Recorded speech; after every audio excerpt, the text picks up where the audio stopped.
Bonjour, je m'appelle Stéphane, je suis un addict, j'ai été addict à différentes choses et j'espère que mon partage vous permettra de vous identifier. Voilà, j'espère que vous allez bien surtout. Vous allez bien? Écoutez, moi aussi, je suis content d'être là.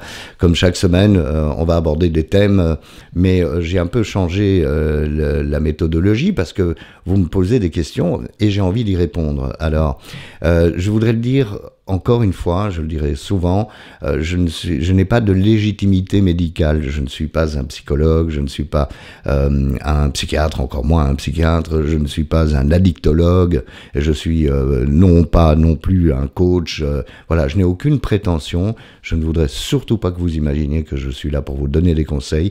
Oui, je vous donne des conseils, peut-être, mais c'est basé sur ma propre expérience d'addict qui a été pendant 45 ans addict à la cigarette, donc la nicotine, qui a été pendant 3 ans addict à la cocaïne, c'était il y a 40 ans, et qui a été pendant 25 ans addict à l'alcool, et ça s'est terminé en 2015, et qui est aujourd'hui encore toujours addict, mais à la nourriture. Alors les addictions, c'est quoi? En tout cas pour moi, c'est une manière de combler un vide émotionnel, on va dire ça comme ça, un manque d'affection, de tendresse, etc. Mais c'est surtout, et d'abord et avant tout, un moyen de me punir, de me détruire. Donc quand je dis que je suis encore addict à la nourriture, encore que ça va beaucoup mieux ces dernières semaines, quand je dis que je suis addict à la nourriture, je ne mange pas beaucoup, je mange que des crasses et je m'empiffre, histoire de me faire bien mal. Voilà, donc ma légitimité à moi, c'est d'avoir fait des choses que j'ai tellement envie que vous ne fassiez pas. Alors beaucoup d'entre nous, les addicts, sont dans le déni. C'est-à-dire qu'on imagine qu'on a sa consommation sous contrôle. Hein. Oui, mais je fume pas tant que ça. Mais non, mais je bois pas tant que ça. Mais non, je fume pas tant de pétards que ça. Mais non, je suis pas tout le temps sur mon ordinateur. L'addiction, le problème de l'addiction, c'est la progression. On va le voir dans le cadre de l'alcool. La première question à laquelle j'ai envie de répondre, c'est pas une question, c'est Jean qui est un alcoolique abstinent, qui me demande de partager mon expérience des dernières semaines. Alors les dernières semaines, les derniers mois, on va dire, non, je crois que c'est vraiment les dernières semaines, c'est l'enfer dans l'alcool. C'est l'enfer parce que tout se déglingue, le cerveau se déglingue, c'est-à-dire qu'on commence à avoir des hallucinations, on commence à être désespéré, on commence à vraiment avoir envie de sauter par-dessus la balustrade. Donc je vais vous raconter ces dernières semaines comme je m'en souviens, mais je ne peux pas vous garantir que ce soit vraiment très détaillé, parce que voilà, le problème c'est que j'étais vraiment loin. Comment est-ce qu'on arrive aux dernières semaines de consommation? Bon, alors c'est un peu comme comment arrive-t-on à boire une bouteille de vin? Il faut l'ouvrir et il faut commencer par le premier verre. Dans l'addiction à l'alcool, dans mon addiction à l'alcool, j'ai démarré, il y a donc dans la période de 25 ans, j'ai démarré par prendre un petit apéritif de temps en temps parce que j'avais découvert l'apéritif en vacances. Au retour de vacances, je ne me suis pas mis à boire l'apéritif tous les jours. Par contre, au bout de 5 années de la découverte de l'apéritif, je me suis mis à prendre un apéritif tous les jours. Alors, on est à l'an zéro, on va dire, de ces 25 années d'addiction. Et qu'est-ce qui se passe? Je prends un apéro léger tous les jours. Et puis cet apéro devient un apéro beaucoup plus tassé et reste évidemment tous les jours. Et puis cet apéro bien tassé devient 2 apéros et ainsi de suite. Vous voyez l'image, donc ça devient 3 apéros, et puis on passe à table et je continue à boire le même alcool qu'à l'apéro. Éventuellement, s'il y a du vin, je bois du vin. Enfin bon, c'est en 25 ans, en partant de l'année 0 où ce n'était pas quotidien, c'est devenu quotidien et les quantités ont augmenté. C'est ça que je veux partager avec vous. Vous êtes peut-être sur cette courbe quelque part et vous vous dites non, mais moi c'est sous contrôle. Écoutez-moi, jamais, écoutez bien, jamais en 25 ans, je n'ai su que j'étais alcoolique. Jamais en 25 ans de consommation, j'ai pensé que ma consommation était exagérée. Alors oui, c'est vrai que des lendemains de veille, forcément j'en ai eu énormément, puisque finalement on est bourré tous les soirs, donc forcément le matin c'est un peu compliqué. Des lendemains de veille, j'en ai eu beaucoup. Des signes d'alerte, j'en ai eu énormément, que ce soit des oublis, des accidents, des tas de choses que je n'aurais jamais dû faire, que ce soit me ridiculiser, parce que voilà, on n'est jamais très malin quand on est sous l'emprise de l'alcool dans ces quantités-là. Tout ça m'est arrivé. Mais est-ce que vous croyez que ça a été un signe et que je me suis arrêté? Pas du tout. Il a fallu attendre 2007, 2007, pour que je prenne conscience que j'avais un problème. Et en 2007, eh bien, j'ai fait une tentative, entre guillemets, j'ai été voir une alcoologue, j'ai fait une tentative de prise de conscience et d'arrêt. Et puis, vous savez ce qui est arrivé? J'ai continué. Et en 2015, on arrive au début de l'année 2015, je suis à 6 bouteilles de vin par jour. Est-ce que je dors? Non. Non, je ne dors pas. Je fais des blackouts. Donc, les 24 heures, si vous voulez, si vous regardez la montre, 24 heures, je fais des blackouts, je rebois. Ou parce que je suis réveillé en pleine nuit et je n'arrive plus à me rendormir à cause de l'alcool, je rebois pour m'endormir, c'est-à-dire pour faire un autre blackout.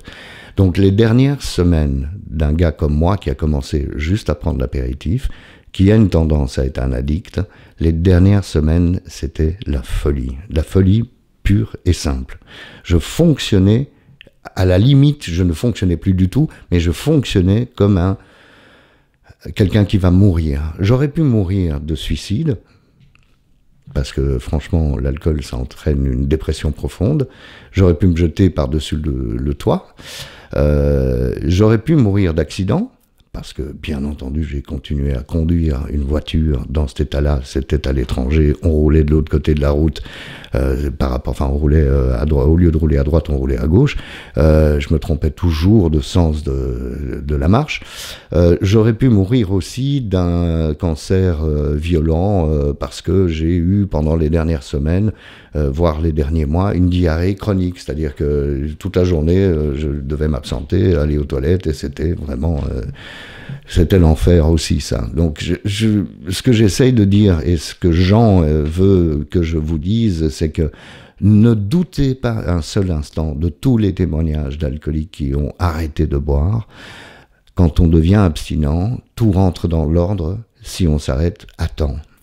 Sinon, on en meurt. Alors, vous croyez que j'exagère? Vous croyez que je dramatise? Pas du tout.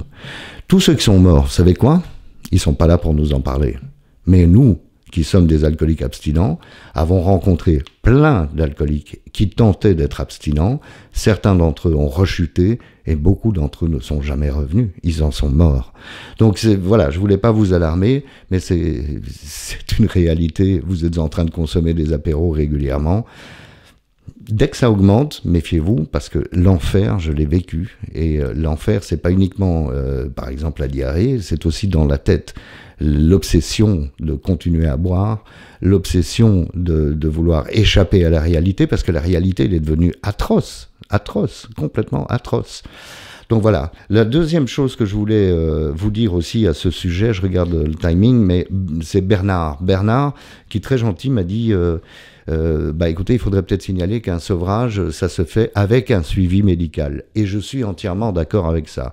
Moi, mon sevrage, il s'est produit par miracle. C'est-à-dire que en 35 jours, j'ai eu l'occasion de descendre ma consommation de 6 bouteilles par jour à une seule bouteille par jour, puis à décider de ne plus boire d'alcool du jour au lendemain. Mais il y a eu ce sevrage de 35 jours et nous ne sommes pas égaux devant les dangers de l'arrêt de l'alcool. Donc, écoutez, je sais que les médecins n'ont pas toujours bonne réputation, mais pourtant ils sont très nombreux à être excellents et à nous sauver les vies. Il faut aller voir un médecin généraliste. Si le médecin vous dit quelque chose qui ne vous convient pas, changez de médecin. Allez voir une addictologue ou un addictologue. Allez voir des psychiatres. Allez voir quelqu'un dont c'est le métier, quelqu'un qui est dans la santé, dont c'est la profession, pour vous aider et vous guider pas à pas. Je vous rappelle encore une fois, vous pouvez m'écrire, vous pouvez m'envoyer tous vos emails à bonjour@stephaneshow.com. Vous pouvez aussi, bien entendu, m'envoyer des commentaires sur Facebook, ou Facebook ou Instagram, enfin partout où vous pouvez poster vos commentaires. Je les lis tous, absolument, je ne peux pas répondre tout le temps, malheureusement, parce que je suis un peu tout seul. Mais voilà, vous pouvez poser toutes vos questions, j'y répondrai très volontiers, en fonction de mon expérience personnelle, on est bien d'accord, mais demander de l'aide, ça passe par des professionnels de la santé. On n'arrête pas comme ça une consommation très élevée sans se faire aider. Et l'autre chose aussi que je que je voulais vous signaler, pardon, le hockey, pourtant j'ai rien mangé, je voulais vous signaler, c'est d'aller sur les liens utiles sur stéphaneshow.com, le site, et vous allez retrouver les liens utiles, et là aussi vous allez pouvoir trouver de l'aide, des associations, des fraternités et des professionnels de la santé, voilà. Donc merci à Jean, hein, oui, je le confirme, les dernières semaines sont terribles, je les ai pas vues venir, je suis tombé dedans, donc méfiez-vous, et merci à Bernard d'avoir rappeler qu'on ne fait pas un sevrage alcoolique n'importe comment. Il faut le faire en étant accompagné de quelqu'un qui a l'expérience. Donc, moi, je commencerai par les professionnels de la santé. Voilà, je vous remercie 1000 fois. Écrivez-moi, hein, envoyez-moi des questions. Bonjour, @stéphaneshow.com. Bonne semaine.